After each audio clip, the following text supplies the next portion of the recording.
Esselamu Aleyküm ve Rahmetullahi ve Berekatuhu. Allah elə bir gözəl Allah'tır ki, sənin etdiyin günahları bilir. Və sənin etmədiyin günahları, etməyə hazırlanacağın günahları belə bilir. Və onları etməyə hazırlanarkən, onları etməyə başlayırsan, yenə də onu bilir. Amma bir şey var. Allah buyurur, mən rəhimlilərin ən rəhimlisiyəm.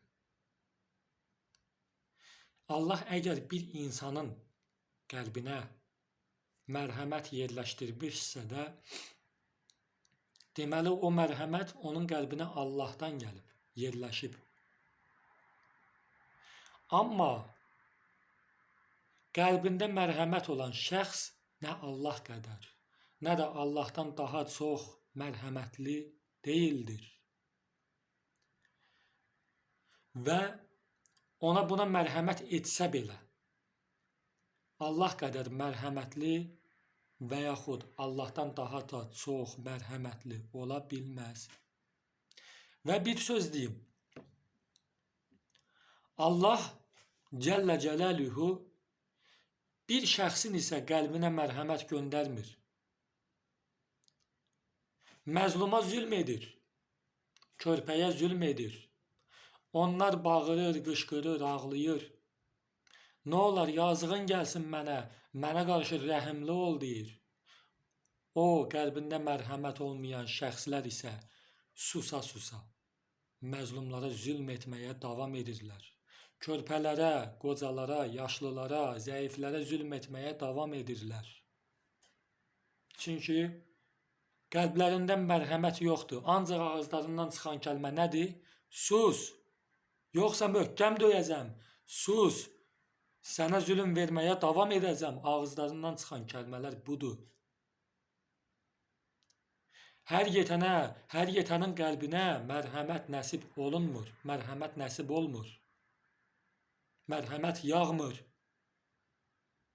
Əgər bir şəxsin qəlbində mərhəmət varsa, o şəxs bəxtəvərin biridir.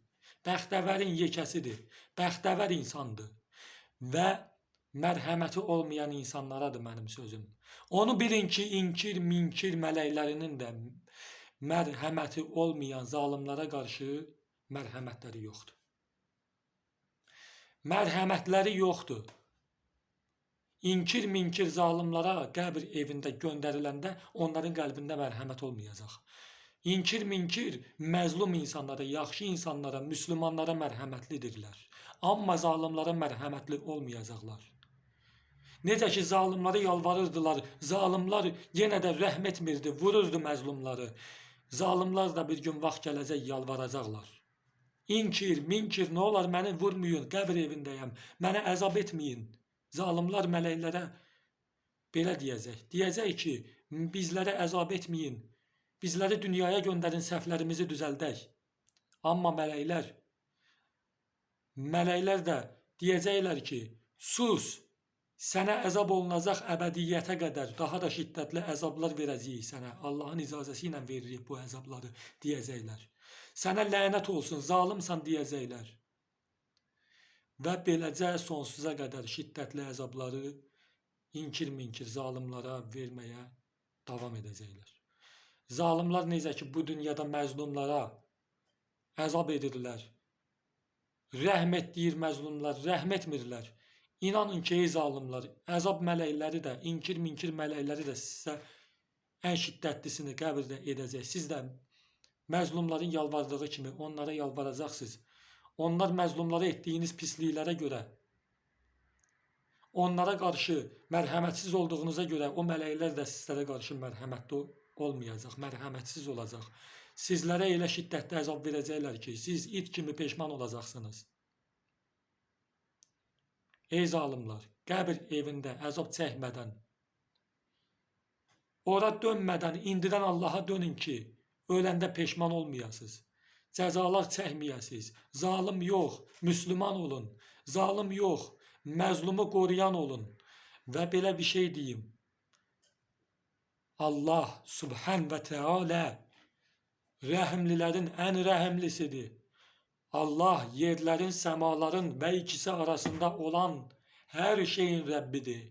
Yerlərdə, göylərdə bulunan bütün mələklər Allaha məxsusdur. Allahındır. Bütün mələklər Allahındır. Allahın qullarıdır. İnsanlar Allahın qullarıdır. Cinlər Allahın qullarıdır. Mələklər Allahın qullarıdır. Heyvanlar Allahın qullarıdır.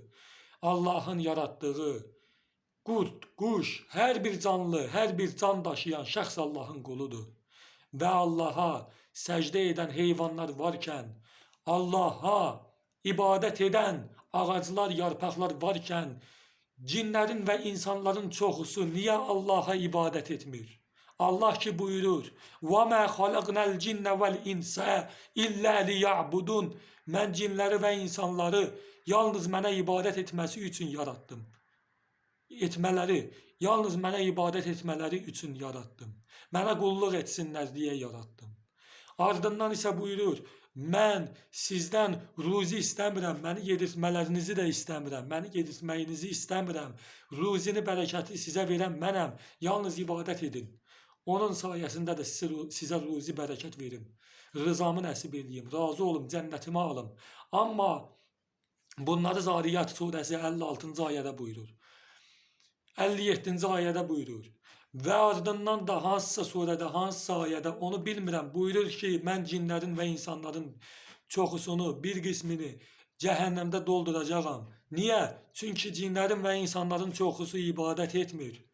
Azğınlaşıblar və belə bir şey deyim, heyvanlar, Allaha ibadət edən bitkilər, ağaclar, yarpaqlar onlardan qat-qat yaxşıdır. Onlar Allaha səcdə edərkən cinlərin və insanların çoxusu Allaha səcdə etmir. Ancaq onların istədiyi azğınlıqdır, günah işləməkdir, şeytana uymaqdır. Allah buyurur: şeytanın yox, mənim qulum olun. Şeytana qul olmayın. Şeytanın zəncirinə yapışmayın, mənim ipimə yapışın. İpimdən yapışın. Şeytan sizi zəncirləyib, istədiyini sizə elətdirməsin. Şeytan sakın ha, mənim mərhəmətimlə sizi aldadıb, sizlərə ağır-ağır günahlar elətdirməsin. Sonra cəhənnəmə sürüklənərsiniz. Peşman olsaz da qayıtmaq mümkün olmayacaq. Bu Allahın gözəl kəlamları, zalimlara qorxulu kəlamlarıdır. Zalimləri qorxutmaq üçün Allahın ağzından çıxan kəlamlardır bu. Zalimləri belə qorxudur. Məzlumları isə müjdəliyir ki, bu dünyada səbr etdiyinizə görə, ey müsəlmanlar, ey məzlumlar, o dünyada siz mükafatlanacaqsınız.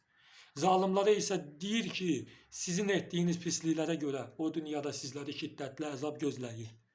Şiddətli əzab gözləyir və o əzablardan uzaq olmaq üçün tövbə etmək lazımdır. Zalim yox, məzlumu qorumaq lazımdır. Zalim olmaq lazım deyil. Zalimlikdən əl çəkmək lazımdır. İbadət etmək lazımdır. Amma bunu mən nə qədər desəm də, onları, dediyim kəlamları hamı qulaq asacaq, amma çoxsu ibrət almayacaq. Çünki Allah buyurur: ya Peyğəmbər, sən onlara nə qədər haqqı danışsan da, çoxsu dinləməyəcək, haqqa gəlməyəcək. Çünki Allah onların qəlbinə, qulaqlarına möhür vurmuşdur. Onlar haqqı eşitsələr də haqqa gəlməyəcəklər. Haqqın üzərini batillə örtəcəklər.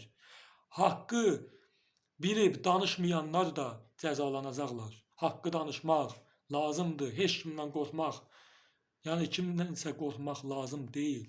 Və belə bir şey deyim: haqqa qayıdın, Allaha qayıdın. Qəbrə qayıtmadan öncə, yəni hələ ki qəbrə qayıtmamışsınız, qəbrə sizi qoyub bastırıb çıxıb getməyiblər. İndidən Allaha qayıdın ki, siz qəbir evinə nurunuzla girəsiniz, ateşinizlə yox. İndidən Allaha qayıdın, bunun olması üçün indidən Allaha qayıdın. Və Allah çox mərhəmətlidir. Allah çağırır, haqqa çağırır. Allah ruzini də verir, bərəkəti də verir. Deyir ki, ibadət eləyin, mən artırım ruzinizi, bərəkətinizi. Allah buyurur: haqqa gəlin. Ya Allah Celle Celaluhu, tek diləyimiz də səndən odur ki, Ya Rabbi, bizim bütün günahlarımızı əff et. Heç bir günah qalmasın bizim sol çiynimizdə və Rəbbimizdən tək diləyimiz onun əffidir, mərhəmətidir ki, üzərimizə yaxsın. Lənətindən mərhəmətinə sığınırıq Rəbbim və sənin mərhəmətini arzu edirik və həmişə də edəcəyik. Bizləri lənətindən, qəzəbindən, bütün əzablarından qoru ya Rəbb. Bu duaları edirəm, amma yenə də çox insanlar dərk eləmir bunu, ibrət almır. İbrət almağınız, dərk etməyiniz üçün sizlərə bir dənə duam var. O duam odur. Allah sizləri hidayət etsin. Allah Azze və Cəllə yerlərə yağış yağdırır. Sizləri susuz qoymur. Meyvələr yetişdirir. Amma o yağdırmasa yağışı sizə kim axar su gətirə bilər? Kim axar su gətirə bilər? Bu ayə Mülk surəsinin sonuncu ayəsidir. Neçənci ayə olduğunu bilmirəm. Neçəncidir bilmirəm. Siz bunu bilə-bilə yenə də Allahın qədrini bilmirsiniz. Çoxunuz Allahın qədrini bilmirsiniz. Çox insanlar Allahın qədrini bilmir. Cinlərin çoxusu da Allahın qədrini bilmir. Allah cinləri, insanları ibadət üçün yaradır. Amma bunlar yenə də çoxusu ibadət etmir. Allah sizləri hidayət etsin. Allah günahlarınızı rəhməti ilə örtsün, mərhəməti ilə bağışlasın, rəhmi ilə silsin. Allah sadəcə sizi hidayət etsin. Mən başqa heç nə deyə bilmirəm. Rəbbimdən tək diləyim, iki dünyada hamımızı bağışlasın. Tək məni yox, hamımızı. Mən sadəcə belə dualar edə bilərəm. Rəbbimiz çox mərhəmətli Rəbdir. Allahım, mən özüm də günahlarıma görə peşmanam. Rəbbim əff edəndir, bağışlayandır, çox rəhimli və rəhimlilərin ən rəhimlisidir.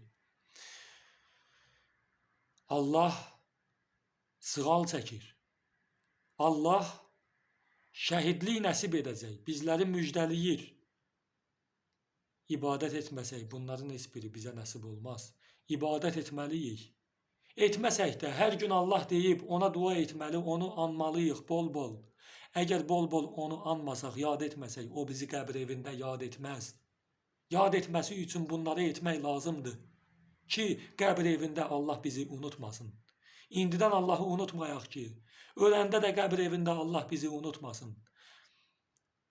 Rəbbimiz elə bir Rəbdir ki, biz onu bu dünyada unutsaq da qəbir evində yenə də unutmayacaq o bizi, yenə də bağışlayacaq. Allah belə ikən, Allah bu qədər mərhəmətli ikən, siz yenə də Rəbbinizə niyə ibadət etmirsiniz? O ən gözəl olan Allaha niyə ibadət etmirsiniz? Ayılın, şeytana yox, ordusuna yox, Rəbbinizə qulluq edin. Onun köləsi olun, onun qulu olun, heç kimin qulu olmayın. Bir-birinizə qul olmayın, Allaha qul olun. Çünki hamınızı məni yaradan odur. Bəli, Elhamdülillahi Rabbil Ələmin. Haqqa qayıdın. Allah Subhan və Teala deyir namaz qılın 5 vakit namazınızı ərtələməyin. Ölüm anidən gəlir. Ölüm Muhammed Peyğəmbər sallallahu aleyhi və səlləm, salatu və səllam, Allahın salamı, salavatı onun üzərinə olsun. Allahın salamı onun üzərinə olsun. Onun ümmətinə ölüm gəldiyi zaman onlar nə bir an geri yubana bilərlər, nə bir saniyə geri, nə də bir saniyə qabağa yubana bilərlər. Ölüm götürür aparır, qəflətən gəlir, götürür aparır. Orada heç bir saniyə tövbə etməyinə o ölüm icazə vermir. Bir saniyəsinə belə icazə vermir. Bir saniyə belə sənə vaxt ayırmır o ölüm. O ölüm gəlmədən siz namaza gəlin. Rəbbinizə dua edin. Şübhəsiz ki, Allah bağışlayandır, rəhimlidir, Allah mərhəmətlidir, Allah Azze və Cəllədir, Allah Subhan və Tealədir, Allah ucaların ən ucasıdır. Allah budur. Bəli, Allah budur. Allah, nə olar, bizləri bağışla, bizləri şəhidlərdən qərar ver və bizlərə iki dünyada əzab etmə. Köməyinə ehtiyacımız var. Rəhmətinə ehtiyacımız var Allahım. Bu dünya əbədi deyil. Müvəqqəti yaşayıb gedəcəyik. Bu belə ikən niyə günah edirik axı? Allahım, rəhmətinlə bizləri sevindir. Rəhmət et deyirik. İki dünyada sən bizi peşman etmə. Amin. Allah rəhimlilərindən rəhimlisidir. Və Allah çox gözəldir. Ən gözəl olan odur. Yaratdığı gözəl şeylərin ən gözəli Allahdır. Bəli. Amma onu heç kim yaratmayıb. O əbədidir. Bizi isə o yaradıb, hamımızı yaradıb. Biz bu dünyada müvəqqəti, o dünyada əbədiyik. Bu dünyada əbədi deyilik. Allah özü də əbədidir. Amma Allah yaratdığı şeylərə bənzəməz. Allah elə gözəl varlıqdır ki, onun varlığını görmək hamımıza qismət olsun. Allah, Allah, Allah, həmişə Allah deməliyik. Həmişə Allah deməliyik. Allah günahları bağışlamağı sevir. Elə ona görə də həmişə bağışlanma diləməliyik. Və bir də bunları etməməyimizə tövbə etməliyik. Etməməyimiz üçün isə Allah bizə kömək olmalıdır ki, həmişə o günahlardan uzaq olaq. Bəli. Elhamdülillahi Rabbil ələmin. Amin əzmain.